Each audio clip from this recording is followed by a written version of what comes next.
आदाब जोहार, मैं सुष्मिता तिवारी और आप देख रहे हैं जोहार झारखंड।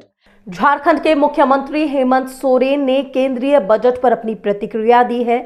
जानिए उन्होंने क्या कहा।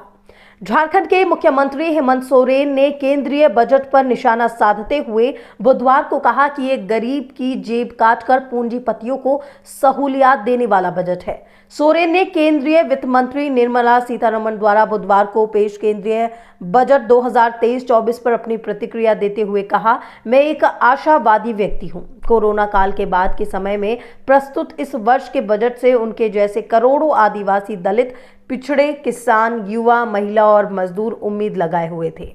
उन्होंने कहा, उम्मीद थी कि कोरोना वायरस महामारी के समय सबसे ज्यादा प्रभावित हुए स्वास्थ्य, शिक्षा, रोजगार को लेकर विशेष प्रबंध किए जाएंगे।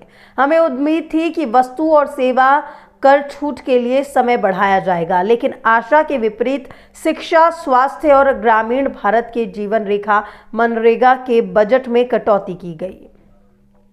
मुख्यमंत्री ने एक बयान जारी कर कहा, नौकरी, रोजगार, महंगाई आदि विषय पर बजट की चुप्पी चिंताजनक है। विभिन्न कृषि उत्पादों पर मिलने वाले न्यूनतम समर्थन मूल्य MSP को बढ़ाने पर कोई चर्चा नहीं की गई है।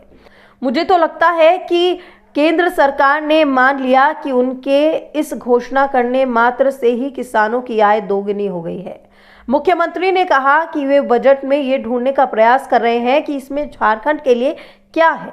उन्होंने कहा, देश के प्रति किलोमीटर रेल पटरी के आधार पर सबसे ज्यादा मुनाफा कमा कर देने वाले हम हैं।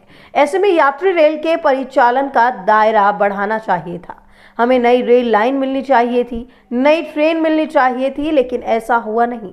मुख्यमंत्री ने कहा कि मध्यम वर्ग के सहारा देने के लिए भी सिर्फ शिगुफा छोड़ा गया है। उन्होंने कहा कि बचत को उत्साहित करने वाला ये बजट गरीब और मध्यम वर्ग के भविष्य को भी असुरक्षित करने वाला है। फिलहाल इस अपडेट में और इस जानकारी में मेरे साथ बस इतना ही। ऐसी और ताजा तरीन खबरों और अपडेट से जुड़े रहने के लिए बने रहे मेरे साथ और देखते रहे जोहार झारखंड।